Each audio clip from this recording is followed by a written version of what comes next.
buenas noches y bienvenidos un miércoles más a este programa, La Quinta Esquina, este espacio en el que abrimos debate y reflexión sobre los asuntos que más les interesan a todos ustedes, sobre los asuntos de la capital y la provincia vallisoletana. Y como siempre, tenemos a un invitado, una invitada en este caso, que además estrena cargo. Teresa López, muy buenas noches, que se estrena como secretaria provincial del Partido Socialista en Valladolid. Muy buenas noches, así es. Un placer recibirla aquí y también, bueno, todos nuestros espectadores la conocen también como alcaldesa de Medina del Campo y por supuesto también como portavoz del Grupo Socialista en la Diputación de Valladolid. Bueno, ha sido un periodo intenso el que hemos vivido recientemente, ¿verdad, Teresa? Sí, muy intenso. ¿Ha podido descansar un poquito? Sí, este fin de semana después del Congreso, que también fue muy intenso, pues luego el domingo ya estuve de relax, paseíto con mis perros, de esto de la pinza en el pelo y el chándal, y sí, descansé todo el domingo para el lunes con nuevas fuerzas, pues a la tarea otra vez. Vamos a hablar de cómo ha sido esa campaña, vamos a hablar también de esos objetivos que se ha marcado Teresa López de cara, bueno, pues a este nuevo cargo que tiene y a todo lo que además lleva entre manos, que son muchas cosas, pero antes vamos a saludar también a nuestros compañeros de mesa. Como saben, La Quinta Esquina es un programa que hacemos entre prensa, radio y televisión, y por parte de El Mundo, de Valladolid, tenemos hoy a su redactor jefe, José Luis Fernández del Corral. Muy buenas noches. Buenas noches. ¿Qué tal? Y bienvenido también Luis Huerga, que es el director de informativos y programas, en este caso de Radio Castilla y León. Buenas noches. Bienvenidos a los dos y si os parece comenzamos por esa campaña, una campaña que ha sido dura, Teresa, complicada, en la que han quedado patentes también algunas enemistades incluso y que ha sido difícil hasta que se ha llegado a esa conclusión final muy satisfactoria para usted porque ha sido ese 96% en este caso el que la ha avalado. Ha sido una campaña muy dura, durísima. Yo he tenido momentos en los que lo he pasado bastante mal. A veces todos decimos que las primarias es el ejercicio más democrático dentro de los partidos, es verdad, pero son muy recientes, tenemos muy poca costumbre a las primarias y eso nos hace que casi inevitablemente nos abra un poco. Se abran heridas, no se vive con la normalidad de otros sitios como Estados Unidos, por ejemplo, donde llevan mucho tiempo teniendo primarias y luego parece ser así a priori que no se generan mayores problemas. Yo creo que para mí han sido muy duras, he tenido momentos duros y luego pues sí, con la satisfacción del resultado, pero un poco con la frustración de no haber podido llegar a acuerdos con el sector de Cecilio Badillo. Hablábamos de que no estamos quizá acostumbrados a realizar ese tipo de primarias. Es momento, a caminar se aprende caminando, se suele decir, es momento también de analizar qué habría que pulir de cara a las siguientes primarias, porque Javier Izquierdo, por ejemplo, su antecesor en el cargo, sí que nos decía en recientes entrevistas, es la manera y estamos contentos de que se haya instaurado este ejercicio de realizar las primarias dentro del partido. ¿Qué habría que pulir, qué habría que mejorar? ¿Qué ha detectado Teresa López? Yo creo que de verdad es la manera y la forma de hacerlas y la manera de llegar a una secretaría y la forma convenciendo a los militantes, pateando, enseñando tu programa y diciendo lo que quieres. Lo que tenemos que verdaderamente es acostumbrarnos a que es un periodo de tiempo en el que va a ser así, vamos a tener encontronazos entre los distintos candidatos, aunque seamos del mismo partido, y sobre todo entender que después de las primarias el que gana tiene que gestionar sus votos, saber ganar, y el que pierde tiene que aceptar el resultado y asumir que hay un nuevo secretario general que es el secretario general de todos. Adelante, compañeros. Bueno, esto lo dice todo el mundo. Lo que usted acaba de decir es quien gana, gana y quien pierde tiene que asumirlo. Pero cuando el que históricamente gana, cuando el que históricamente pierde, a lo mejor gana, el que pierde, pues normalmente no lo ejecuta. ¿Qué tiene que hacer el sector de Badillo ahora mismo para que realmente se cierren definitivamente, si es posible, esas heridas? En lo concreto, ¿qué sería? En lo concreto sería integrarse. Mire usted, yo le pedí, cuando estaba conformando mi ejecutiva, pedí a varios miembros del sector de Badillo que formaran parte de ella. El problema es, intégrate, que no tienes que cambiar ninguna posición ideológica, que no tienes que actuar de otra manera, que no tienes que convencerme a mí, ni quererme a mí, ni votarme a mí. ¿Qué va? Si yo valoro muchísimo la lealtad. Yo he pertenecido a un sector crítico durante muchos años y cuando perdíamos, mi secretario general es mi secretario general, no vas a hacer que te quiera más ni menos, solamente te voy a dar lealtad y ser tú, trabaja por el partido y nada más, si no hace falta hacer nada más. ¿Que siempre vas a tener un líder dentro de tu movimiento al que estás adscrito? Pues bien, si eso es así, si nadie te pide otra cosa, solo intégrate y trabaja por el partido. Pero usted me puede concretar un poco qué generosidad estaría dispuesta ahora mismo a dar una vez que se ha cerrado el Congreso para que esas heridas cicatricen de una vez, porque también el ganador tiene que ser generoso, ¿no? Sobre todo. Pero concrételo. ¿Qué quiere usted? Que yo le dije al sector de Vadillo, 4 miembros en mi ejecutiva. Los nombres les pongo yo, dije, les pongo yo.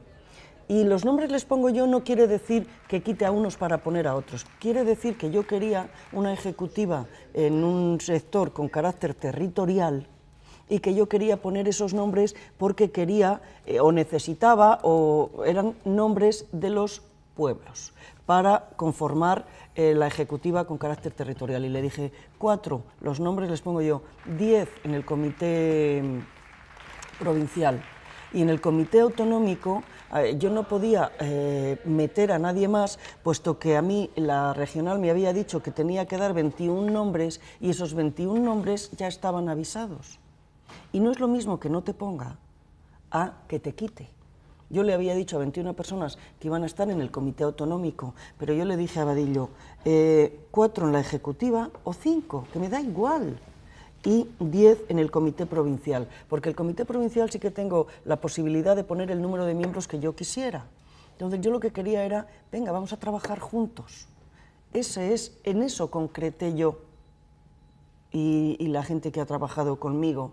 No la generosidad, que yo no es una cuestión de ser generosa, es la integración, es trabajar juntos por el partido, es estar juntos en el mismo barco, es llevar el partido hasta el último territorio de la provincia. Y yo lo concreté así. Y no pudo ser. Y no pudo ser, yo creo que fue por el problema de las listas al comité autonómico, donde yo no podía sacar a 10 personas, o a 5 personas, o a 8 personas, con las que yo ya había dicho, cuento contigo, vas a estar conmigo, y me habían dicho sí. Ese ha sido el único problema. No es, tienes que cambiar tu forma de actuar, quiero que hagas esto, quiero que me rindas pleitesía, que no. Si yo, por ejemplo, se lo pedía al alcalde de Mojados, yo tengo muy buena relación con el alcalde de Mojados, y es del sector de Cecilio Vadillo a muerte, que yo no le pedía que se saliera de ningún sector ni nada de eso, sino, ¿quieres trabajar conmigo? ¿Quieres estar conmigo en la ejecutiva? ¿Quieres que...? Vale, o al candidato en Carpio, o a la alcaldesa de Hornillos, si no tienen que hacer nada más que integrarse. Es lo único que yo pedía. Sí, yo insisto un poco en la idea, es decir, eso es lo que ha sucedido, pero claro, el planteamiento es que hay un horizonte temporal, unos años de mandato, y dentro de esos años de mandato una convocatoria de elecciones municipales. Si esta andadura comienza con esta fractura, porque usted habla de lealtad, de esa lealtad que debería de ver el candidato perdedor, digamos, usted ¿cree que la va a tener aún así para poder preparar, digamos, de una forma conjunta o por lo menos de una unidad práctica, poder preparar las elecciones de 2019 con garantía de buenos resultados? Yo creo que ahora, una vez que los focos y que la prensa y que la situación mediática se ha acabado, creo que vamos a ser capaces de llegar a más acuerdos de los que hemos sido capaces de llegar hasta ahora, que no hemos llegado a ninguno. Sí, creo que vamos a intentar, ya que todo ha pasado, sentarnos y trabajar juntos. Diálogo, me imagino, ¿no? También el diálogo será necesario una vez que pase este revuelo inicial. Sí, no, repito, ya se ha acabado, el tema mediático ya se ha acabado. Las ejecutivas están hechas, los comités están conformados, ya está todo hecho. Creo que vamos a ser capaces de poder trabajar juntos. Sí. Claro, porque lo hablamos incluso antes entre nosotros, el problema de la fractura, digamos, en el Partido Socialista de Valladolid ya prácticamente podría denominarse casi histórico. Es decir, es una situación que no se termina de corregir. Yo entiendo que trasciende más a la dicotomía que puede haber en este momento entre pedristas, susanistas, sino que no sé si considera que es una cuestión ya casi, no sé si endémica del propio Partido Socialista aquí en Valladolid. En Valladolid. Bueno, sí, es cierto que, decir, sí, el problema, en otros territorios de Castilla y León también, pero por eso le digo que parece como que quizá en este momento se condensa más en esa dicotomía pedristas o sanchistas y susanistas, pero que realmente hay otro un pozo que va más allá. Es que el que haya controversias internas dentro del partido, eso pasa en el Partido Socialista, en Izquierda Unida, en Podemos, en el PP y en todos los partidos. Máxime en el Partido Socialista, donde confluyen gentes con ideologías bueno, pues muy alejadas unas de otras. El Partido Socialista recoge desde un centro izquierda hasta una izquierda, digamos, más izquierda. Todo dentro de una socialdemocracia. Con lo cual, claro que hay controversias y claro que hay divergencias, pero lo de la fractura en el partido de Valladolid, yo tengo que decir, en el último congreso el sector crítico no ha llegado al 18%. ¿Se puede hablar de fractura? Pues bueno, se puede hablar de un sector crítico cada vez más debilitado y un partido socialista cada vez más unido. Siempre va a haber un sector que esté bueno, pues que le denominemos sector crítico, pero en este caso recordemos que hubo un momento en el que las fuerzas estaban muy igualadas, hablábamos casi del 50% del partido posicionado en distintos lugares, y ahora estamos hablando de que no se ha conseguido pasar ese 20% mínimo para poder incluir miembros en los distintos comités. Eso no puede hablarse de fractura, puede hablarse de un sector cada vez más pequeño que bueno, pues que forma parte de ese sector crítico, pero que es muy pequeño, no hay fractura. La militancia está muy unida. Yo he llegado a la Secretaría con un 96% del apoyo de las bases. Eso no es fractura, Vamos, para nada. Da miedo casi decir. A mí las unanimidades me preocupan por la responsabilidad que me genera y porque, bueno, la unanimidad a veces supone muy poco pues eso, de crítica, pero ahora el partido está muy unido. Tal vez ese movimiento Pedro-Susana unió al partido en Valladolid en torno a una figura que fue Pedro, que fue Tudanca y que luego he sido yo. Y ya el partido cada vez tiene menos fractura. Y eso lo hemos visto ahora en el último congreso. Y perdone, y dentro de esa descripción que ha dicho, de esa variedad del partido, del centro y de la izquierda, ¿usted dónde se sitúa? ¿En el centro? En la izquierda. ¿En la izquierda? En la izquierda. ¿Y en qué se diferencia del otro sector de centro? ¿En lo concreto? Que con mi voto nunca habría gobernado el Partido Popular. Nunca. ¿Terceras elecciones o quintas? Le quiero hacer una pregunta porque me llama la atención lo que ha ocurrido después del Congreso. Es decir, ahora resulta que los máximos responsables del Partido Popular y del Partido Socialista coinciden en la Diputación, Carnero y usted. ¿Esto tiene alguna lectura? ¿Se va a librar ahí algún tipo de batalla? ¿Tiene alguna consecuencia? No, ha sido todo... ¿Ninguna? No, ninguna, de verdad. ¿Y no la va a tener? No creo.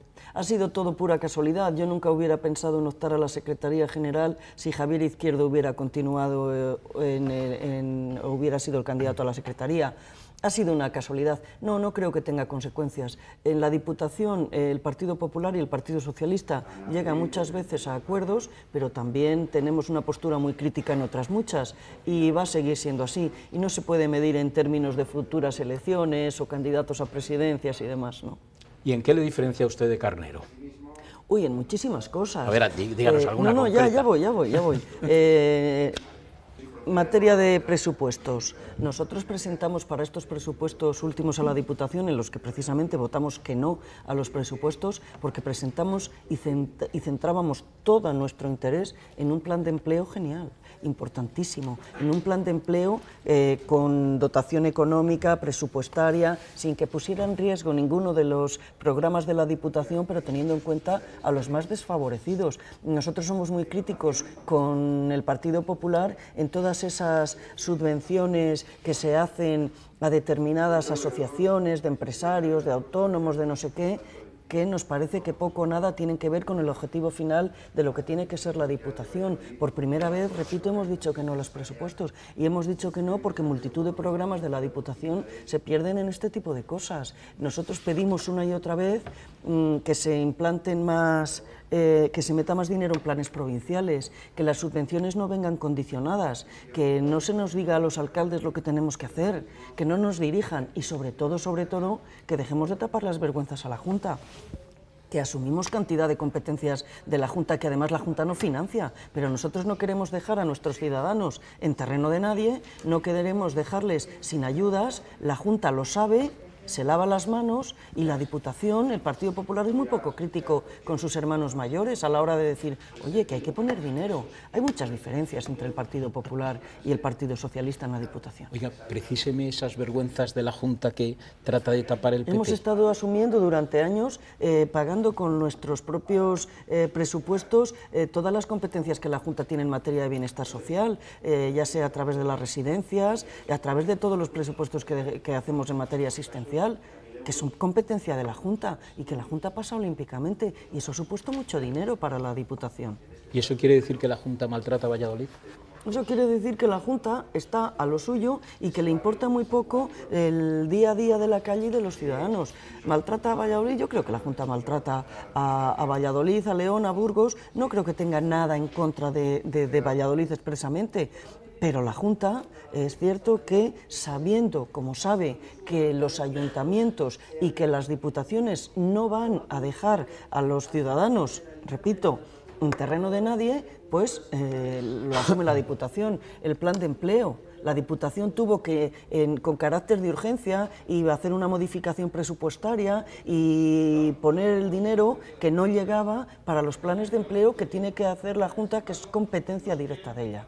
Políticas de empleo es materia exclusivamente de la Junta. Dos cuestiones, vuelvo un paso atrás y luego otra cuestión relacionada con asuntos de Diputación.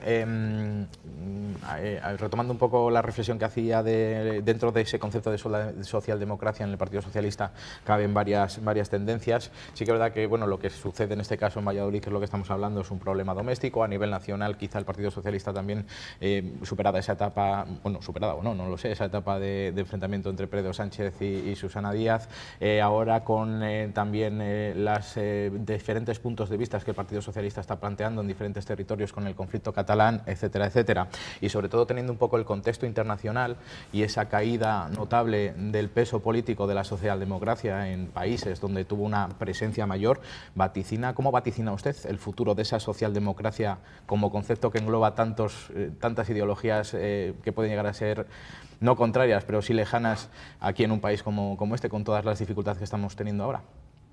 Primero, y por aclarar, ¿el Partido Socialista presenta diferentes puntos de vista en cada territorio respecto al conflicto catalán?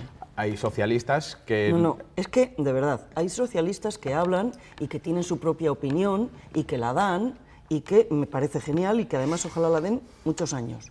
Pero no podemos decir que el Partido Socialista presenta diferentes puntos de vista en cada territorio. Matizo, hay socialistas y socialistas notables que tienen discursos diferentes al que tiene oficialmente el partido. Pero no es justo el que se deje de caer así como que no pasa nada ese comentario. El Partido Socialista tiene una dirección y la dirección ha dicho lo que ha dicho respecto al tema catalán. Aplicación del 155 si no se vuelve a la legalidad.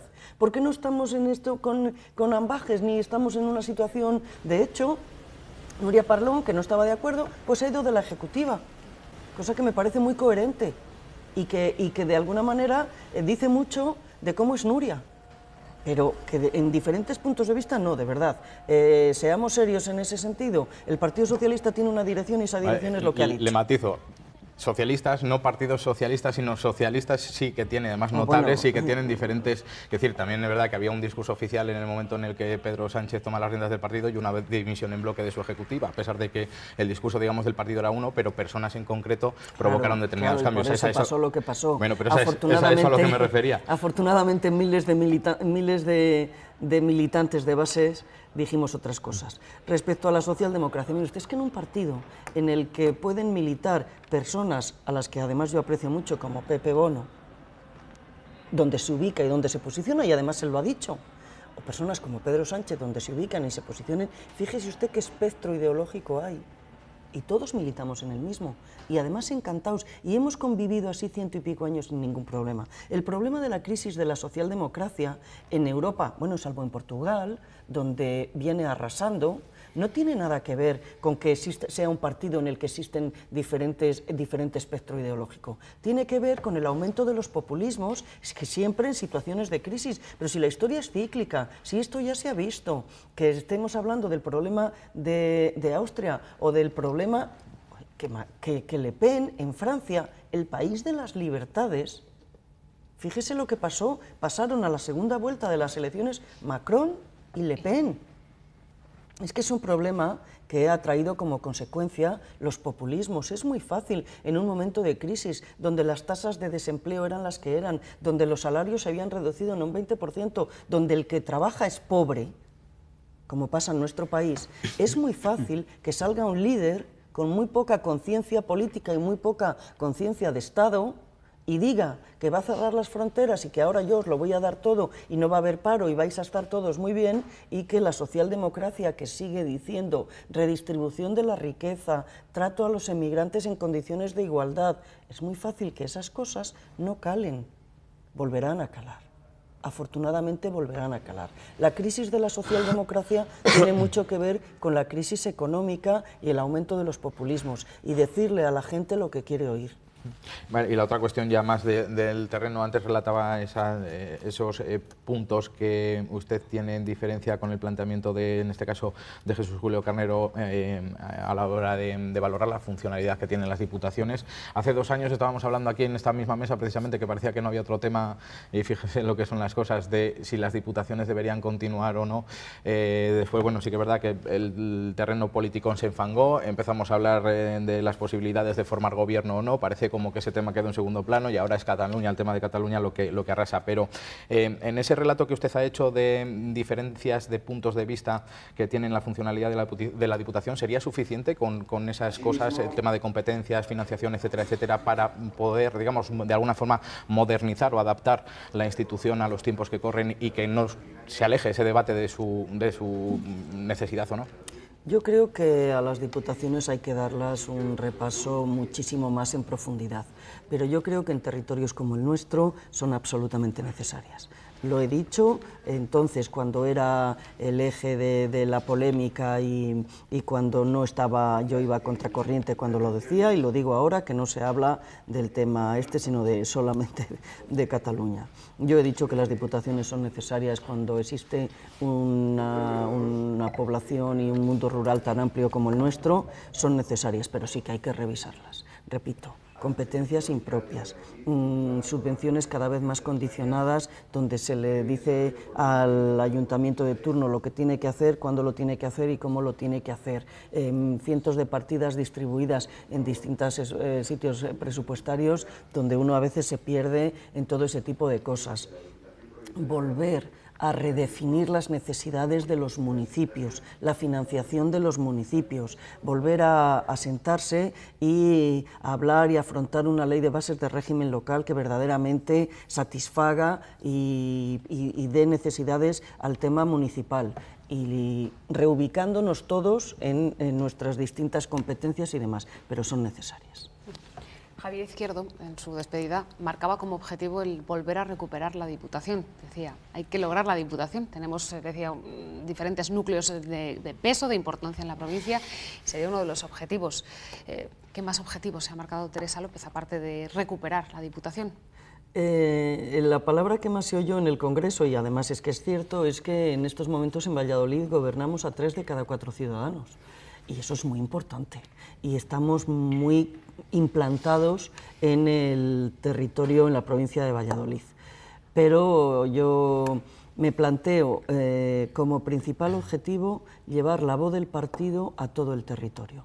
Me planteo como un objetivo consolidar el Ayuntamiento de Valladolid, ser capaces de incrementar el número de concejales, cuanto menos me encantaría que fuera la lista más votada, y por tanto aumentaría el número de concejales, pero me preocupa mucho consolidar lo que tenemos y sobre todo me preocupa mucho llevar la voz del partido hasta el último territorio de Valladolid.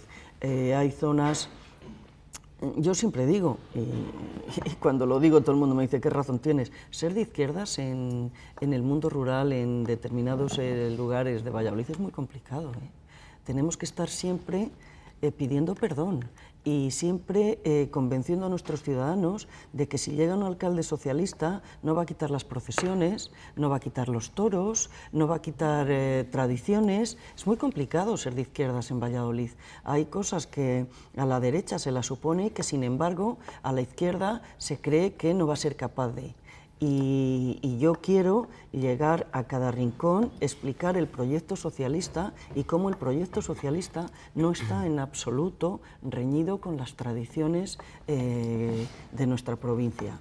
Y ese es ahora mi objetivo, ¿no? Llegar a explicar a la gente cómo es el proyecto socialista, que tiene mucho que ver con redistribución, con atención al bienestar social, con atención al mundo de la cultura, con la inversión en el empleo, y que no tiene nada que ver con suprimir, quitar y hacer de esto algo que no es.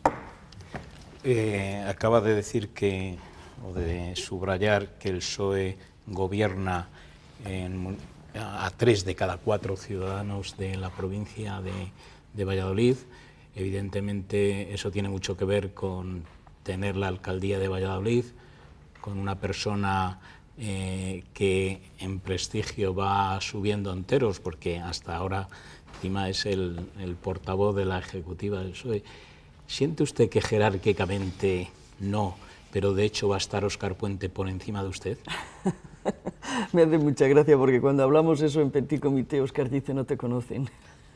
No, jerárquicamente no, pero ni de hecho tampoco. Además es que Óscar es la persona más respetuosa del mundo. Él siempre dice, mira, yo bastante tengo con lo mío. Bueno, pero hay maneras de ejercer el poder y el dominio, ¿no? No, y además se lo digo de verdad que no, en absoluto. Óscar está muy preocupado con sus competencias y su situación y sobre todo muy respetuoso con los compañeros. De hecho, todo el mundo pensó y decía, es que Javier va a ser un títere en manos de Óscar.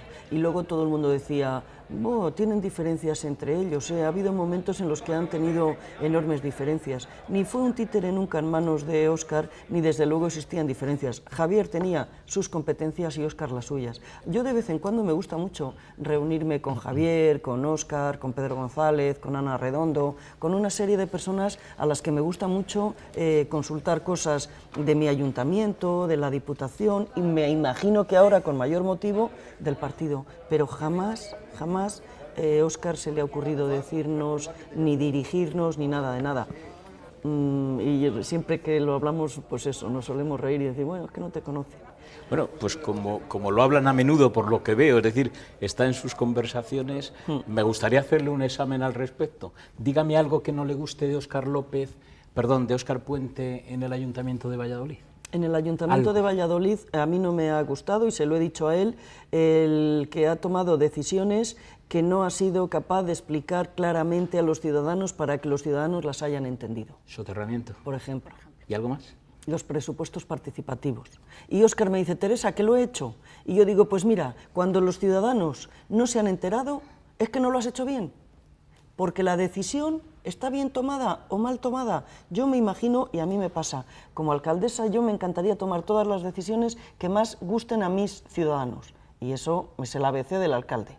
Cuando hay que decir no a una situación controvertida, hay que explicarla por activa, por pasiva y vuelta y vuelta. Y en ese sentido, a mí me ha parecido que Óscar no lo ha explicado bien. Y que tendrá que explicarlo, porque cuando lo explica claramente, se entiende perfectamente la decisión que ha tomado. Explíquelo en 2 titulares. No, yo no soy la persona que tengo que explicarla, pero vamos, hay un solo titular. No se puede hacer porque es inviable económicamente. Porque si se hace, se desatendería cualquier otra situación en el Ayuntamiento de Valladolid. Y hay tanto que atender. Porque todo el mundo aplaude cuando Óscar llega y hace los comedores sociales. Porque todo el mundo aplaude toda la labor que se está haciendo en cultura, en bienestar social. A Rafi, la concejal, es que no me acuerdo ahora cómo se apellida, la concejal de bienestar social la vemos todos los días con proyectos, programas, atención a los desfavorecidos. Si lo enterramos todo, nunca mejor dicho, en el soterramiento, hay un sector de la ciudad que se quedaría sin la ayuda de sus instituciones. No puede ser. Pero vamos, eso tendrá que ser él el que lo explique y además lo va a hacer y lo hará. Ahora que yo soy la secretaria general, le llevaré al partido 100 veces para que diga por qué no. O sea, que se lo va a pedir. Sí, sí, hombre, claro, claro, claro. Otro de los asuntos, y yo me voy en este caso a Diputación, hablando de dinero, hablando de proyectos que están durante mucho tiempo enquistados, es Meseta Esquí, Meseta Sport. Ayer mismo Ciudadanos, además, nos pasaba una lista de 11 propuestas y una de ellas era que la Diputación debería asumir la competencia de Sodeva, decía, en lo relativo al desarrollo, contratación y ejecución de obras cuando éstas superen los 100.000 euros. Eso implica a este proyecto. ¿En qué situación se encuentra ahora mismo? Pues respecto al proyecto de Meseta Esquí o Meseta Sport, se encuentra en una situación en la que se invirtieron 11 millones de euros, que hay un proyecto para convertirla, se invirtieron en Meseta Esquí, que hay un proyecto para que sea Meseta Sport, que requiere la inversión de otros 2 millones más. Y yo lo que planteo, mi grupo lo que plantea es, metamos esos 2 millones y de una vez por todas amorticemos o intentemos amortizar esa inversión. ¿Yo hubiera querido un proyecto de 11 millones de euros? No, este parte con 4 millones. Era un proyecto de 4 millones y como proyecto de 4 millones era muy interesante para el desarrollo de una zona muy desfavorecida, ubicada en la autovía, con una situación muy novedosa que no había en España. Era muy interesante, se habían hecho estudios y bueno, parecía que era un buen proyecto de 4 millones. De 11, desde luego, de ninguna manera. Pero es que ya están ahí.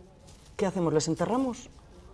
¿Tiramos esos 11 millones? Pues metamos los 2 que quedan y empecemos a potenciarlo. Porque el proyecto es interesante y estoy convencida de que colegios, grupos de niños, gente va a venir y lo va a explotar. Así es que hagamos eficiente un proyecto que en un principio y así tal y como está, desde luego es una ruina. Que lo que dice Ciudadanos de que recuperemos competencias de Sodeva, yo no he tenido la ocasión de ver esos 11 puntos. Yo lo que sí que le digo es que si el proyecto hubiera sido contratado y ejecutado por la Diputación, no estaríamos en la situación en la que estamos. Se requiere, por tanto, mayor transparencia, que era un poquito el objetivo que es que se le aplicaba Ciudadanos. a estas empresas públicas, se les aplicaba en aquel momento la legislación privada. Y eso yo creo que hizo que se sustrayera del control de técnicos, de políticos, de informes preceptivos, tanto jurídicos como urbanísticos, que de haberse ejecutado con la legislación de contratos del Estado hubiera sido necesarios ese tipo de informes, que así no lo fueron, no se sacó a licitación ese aumento de presupuesto, ese tipo de cosas no hubieran pasado. ¿Se va a conseguir arrojar algo de luz gracias a esa comisión de investigación que se está llevando a cabo? Sí, sí, sin duda, se va a conseguir saber que se hicieron administrativamente muchísimas cosas muy mal. Yo le he escuchado a usted hace unas semanas lo que no suelo oír a la mayoría de los políticos, pero bueno, siempre hay alguna excepción de manera grata, ¿no? Y le he escuchado una cierta autocrítica de su posición inicial, de la posición de su partido en el tema este de Meseta Esquí. ¿Le he escuchado bien? Sí, sin ninguna duda. Yo le repito que este proyecto, por 4 millones de euros, era un proyecto muy interesante, muy interesante. Lo que hacemos cuando esto se empieza, permítame la expresión, a ir de madre, a salirse de madre, es en todo momento ya no ir con el Partido Popular en este proyecto. Nos abstenemos, pero creo que a lo mejor sí que se debió de alzar una voz crítica a la hora de decir que no, que qué está pasando aquí. Lo cierto es que como se hacía todo a través de Sodeva, se llevaba todo al Consejo o no se llevaba, y eso se sustrajo mucho tanto del conocimiento de políticos como de técnicos.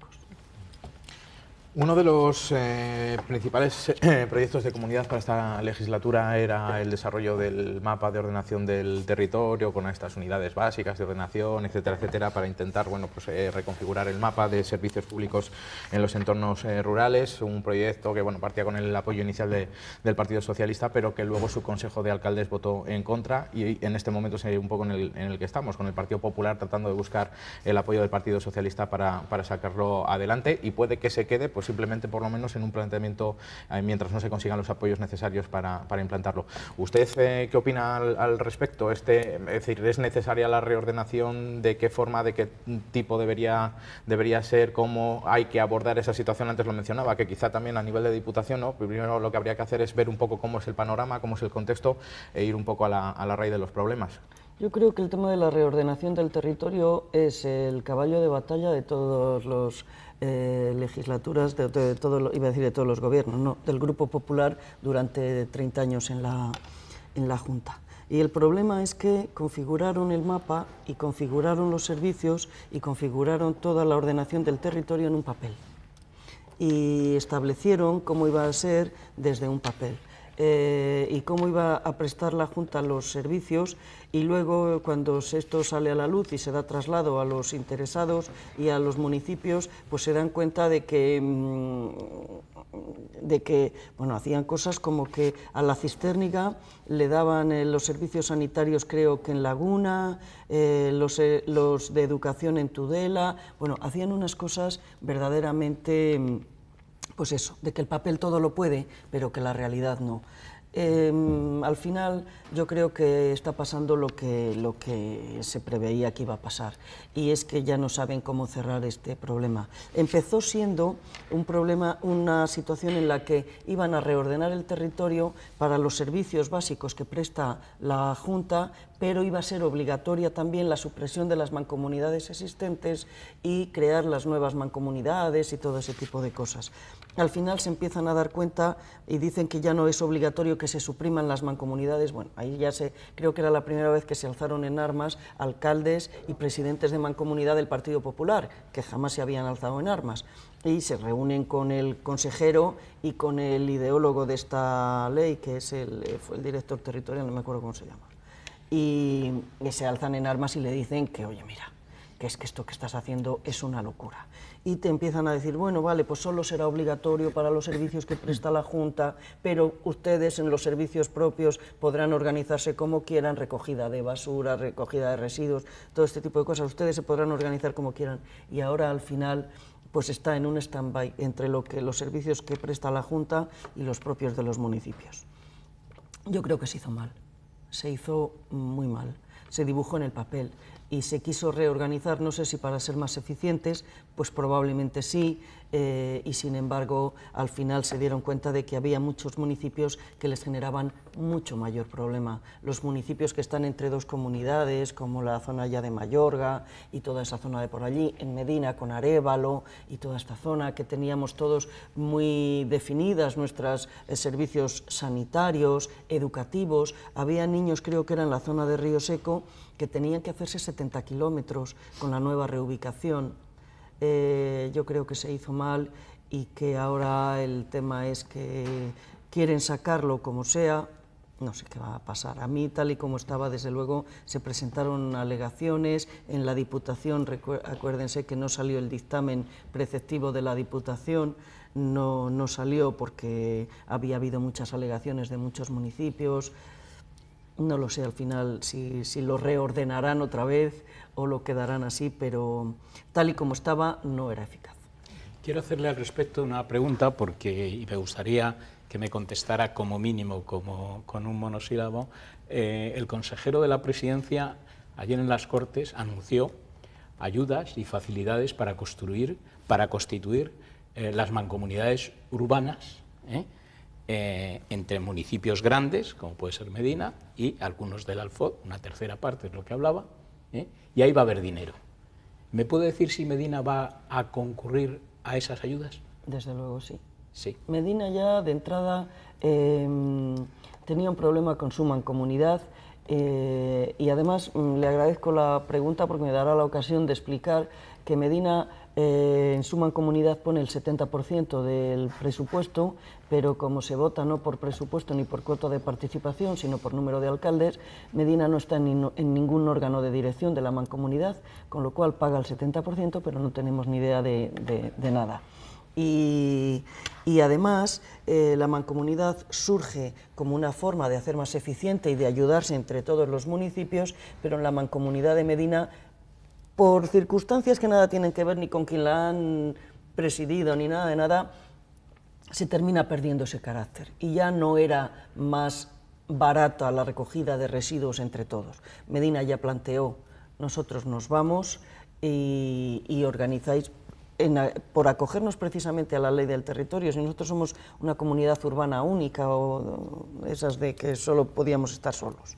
Entonces nosotros ya vamos a llevar al pleno la idea de irnos, y luego si esos pueblos que están a menos, no sé si era de 15 kilómetros, quieren unirse y demás, pues encantados. Pero nosotros ya íbamos a hacerlo, no tenía ningún sentido que Medina, que tiene unas necesidades muy específicas en relación con pueblos como Carpio, Alaejos, o como Fresno, como Serrada, o como, a lo mejor le estoy diciendo a ninguno que no está en la mancomunidad, pero bueno, te da igual, que tenemos necesidades completamente diferentes a toda nuestra comarca, con lo cual ni ayudábamos a los municipios estando nosotros, ni les perjudicamos marchándonos, y nos vamos a ir. Así es que si además el consejero ha anunciado que va a haber subvenciones, miel sobre hojuelas. Últimas preguntas ya, porque estamos en los 3-4 últimos minutos. Adelante.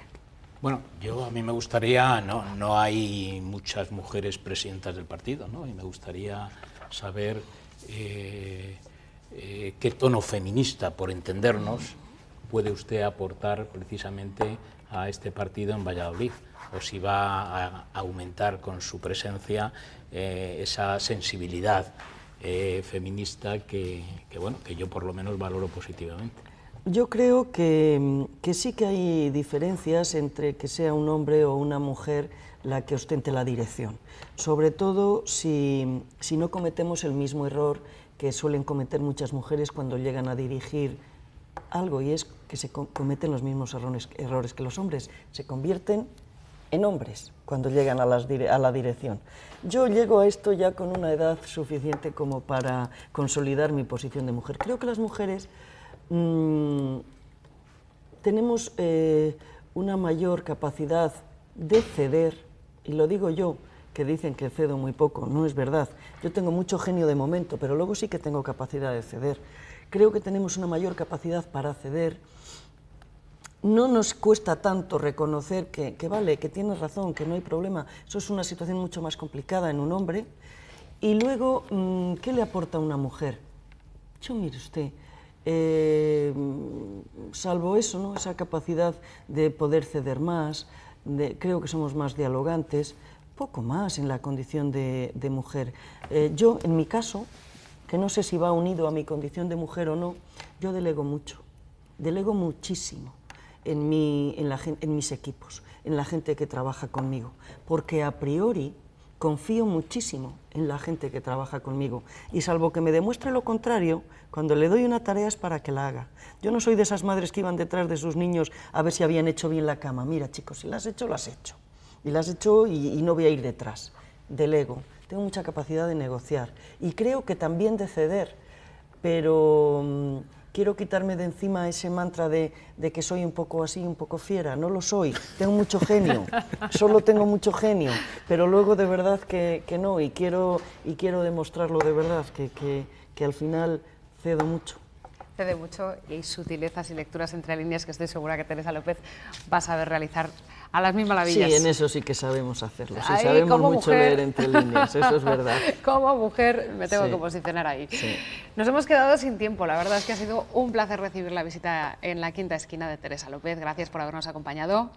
Muchísimas gracias a vosotros, siempre es un lujo venir aquí y estar acompañada de de esta gente que además me trata bien porque siendo incisivos son conmigo muy cariñosos. Pues un placer, Teresa, haber compartido este programa y también con mis compañeros, en este caso con José Luis Fernández de Corral y con también Luis Huelga. Muchísimas gracias a los dos por habernos acompañado. Buenas noches. Como siempre, bueno, el mundo de mañana ya está preparado, yo creo que la portada estará a punto. La de hoy ha sido esta, Luis Tosari en Más Varios recogiendo esa espiga de honor en la Seminci. Siempre les invito a que lo lean, por supuesto, ya que escuchen, no he traído el transistor, Luis, tengo que traerlo. Ángela de Miguel me dijo, trae el transistor, ¿me lo traes tú la semana? Sí, para la semana que viene me comprometo. Bueno, la semana que viene no, hay que decirles a nuestros espectadores que paramos un par de semanitas, el día 1 será festivo y el día 8 estaremos emitiendo en directo las galas de esos premios de la ONCE y también del Certamen Internacional de Pinchos, que se nos juntan muchas cosas. Volvemos a mediados de noviembre con todos ustedes aquí en La Quinta Esquina. Gracias por habernos acompañado y les dejamos, como siempre, con la mejor programación aquí en La 8.